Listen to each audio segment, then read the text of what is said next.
जी नमस्कार दोस्तों अभी जो एडमिट कार्ड निर्गत हुआ है बेल्ट्रॉन डाटा एंट्री ऑपरेटर का जो री एग्ज़ाम डेट घोषित कर दिया गया है उसकी एग्ज़ाम जल्द ही है।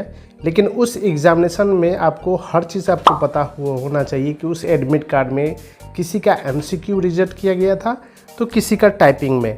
तो टाइपिंग सबसे ज़्यादा इम्पोर्टेंट है डाटा एंट्री ऑपरेटर के पद में चयन होने के लिए। तो हम उस मुख्य विषय पर बात करना चाहते हैं कि ये टाइपिंग आपको बहुत ज़्यादा इम्पोर्टेंट है या नहीं है। इस कट ऑफ के बारे में हम इस वीडियो के माध्यम से पूरी जानकारी आपको यहाँ पर साझा करवाएंगे। दोस्तों अगर फर्स्ट टाइम मेरे चैनल को अगर विजिट कर रहे हैं तो सब्सक्राइब करना ना भूलें और इस वीडियो को ज़्यादा तक शेयर करें कि सभी अभ्यर्थी को पता चले कि टाइपिंग सबसे ज़्यादा इम्पोर्टेंट है या नहीं है।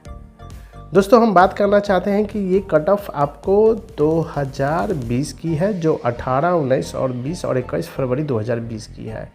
और अभी जो 2024 में एग्जामिनेशन चल रही है वो कट ऑफ के बारे में हम थोड़ा सा नॉलेज आपको यहाँ पर दे देते हैं कि वो टाइपिंग क्या महत्व है। यहाँ पर देख रहे होंगे कि ये सब उत्तीर्ण है और ये सब फाइनल रिजल्ट है डाटा एंट्री ऑपरेटर का। इसमें कट ऑफ आप देख सकते हैं कि एमसीक्यू जो 60 में से कम कैटेगरी वाइज अगर छाटा जाए तो जनरल ओबीसी के लिए 30 में उत्तीर्ण है। और टाइपिंग में जो उत्तीर्ण होना चाहिए जो कट ऑफ आपको दिया हुआ है नोटिफिकेशन में कि इंग्लिश में कम से कम 30 नंबर लाना चाहिए अनिवार्य है और हिंदी में आपको 25 नंबर लाना अनिवार्य है टाइपिंग टेस्ट में।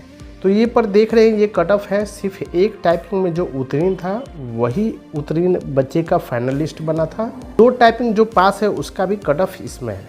तो आप घबराने की बात नहीं है। अगर टाइपिंग फॉर्म फिलअप करते हुए अगर आपने एक टाइपिंग चयन किया है, अगर एक टाइपिंग चयन जो किए हैं तो वो अगर उसमें पास है तो आपको मेरिट लिस्ट में नाम आएगा।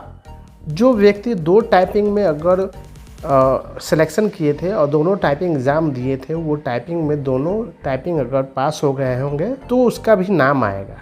ठीक है। तो दोस्तों यह पर हो गया कि आपको टाइपिंग में किसी तरह भी पास होना अनिवार्य है, साथ ही एमसीक्यू पास भी होना अनिवार्य है। सभी कैटेगरी पर यह लागू होता है। ठीक है। तो टाइपिंग में आप देख सकते हैं जिसने फर्स्ट रजिस्ट्रेशन किया था, याद रखिएगा फर्स्ट रजिस्ट्रेशन जिसने किया था उसी का यहाँ पर नंबर में आया था। यानी क्योंकि रजिस्ट्रेशन नंबर यहाँ पर देख सकते हैं कि मैं आपको अच्छी तरह से मैं यहाँ पर दिखा सकता हूँ। यहाँ पर फर्स्ट में आप देख सकते हैं रजिस्ट्रेशन नंबर क्या था। तो रजिस्ट्रेशन नंबर ये था 2 है और उसके बाद आपका 7 है, उसके बाद 15 है, फिर 8 है, फिर 21 है, फिर 27 है, 31 है, फिर 33 है, 41 है। तो इन लोगों ने क्या किया है कि जब किसी समय अगर बेल्ट्रॉन डाटा एंट्री ऑपरेटर का जब रजिस्ट्रेशन निकला था तो उस समय फॉर्म फिलअप किया था। फॉर्म फर्स्ट में रजिस्ट्रेशन किया था और रजिस्ट्रेशन करने के बाद इसका चयन भी 100 बिंदु के आधार पर इसको किया गया था। तो इसका सबसे नंबर 1 में आया है और इसी का ज्वाइनिंग लेटर है। कभी भी किसी विभाग में अध्याचन आता है तो ये सबसे पहले इसी का होगा। बाद में जिसका होगा 73 या 7000 या फिर 10,000 के अभ्यर्थी के लास्ट में तो वो 100 बिंदु के आधार पर लास्ट में आएगा तो उसका लास्ट में ज्वाइनिंग हुआ। तो हम यहाँ पर दोस्तों बात करना चाहते हैं कि सबसे ज़्यादा इम्पोर्टेंट है या नहीं है। तो टाइपिंग में देख सकते हैं यहाँ पर कि टाइपिंग में कोई भी टाइपिंग अगर पास होते हैं तो उसमें उत्तीर्ण होना सबसे ज़्यादा अनिवार्य है। ठीक है।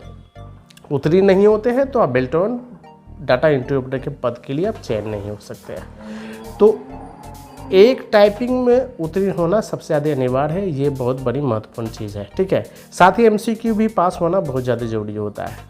तो अगर टाइपिंग अगर पास हो गए तो आपके लिए बहुत बढ़िया बात है। अगर टाइपिंग अगर फेल है तो बहुत दुखद वाली बात हो जाती है। ठीक है।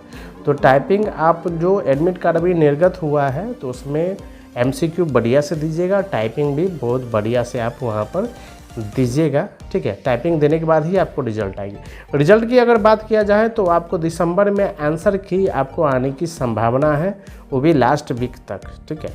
लास्ट वीक तक आंसर किया जाएगा। उसके बाद रिजल्ट आपको जनवरी के लास्ट वीक में आपको आ जाएगा या फिर फरवरी में आपको रिजल्ट आ जाएगा। सभी की ज्वाइनिंग हो सके तो आपको होली से पहले होने की संभावना यहाँ पर जताई गई है। होली से पहले आपकी सभी को ज्वाइनिंग हो जाएगा। तो फटाफट घर पे जाइए और प्रैक्टिस कीजिए। टाइपिंग है घर पे प्रैक्टिस करते रहिएगा तो बहुत अच्छी बात है। टाइपिंग बहुत बढ़िया दीजिएगा। तभी आपका चयन आपको इस फाइनल लिस्ट में, ऐसे ही फाइनल लिस्ट आपको तैयार की जाएगी तो उसमें आप चयन हो सकते हैं। मोर डिटेल के लिए मेरे चैनल को विजिट करते रहिएगा दोस्तों, लेकिन इस वीडियो को ज़्यादा तक शेयर कीजिएगा, सभी को पता चलना चाहिए। नेक्स्ट वीडियो में दोस्तों मिलते हैं, तब तक के लिए बहुत बहुत धन्यवाद।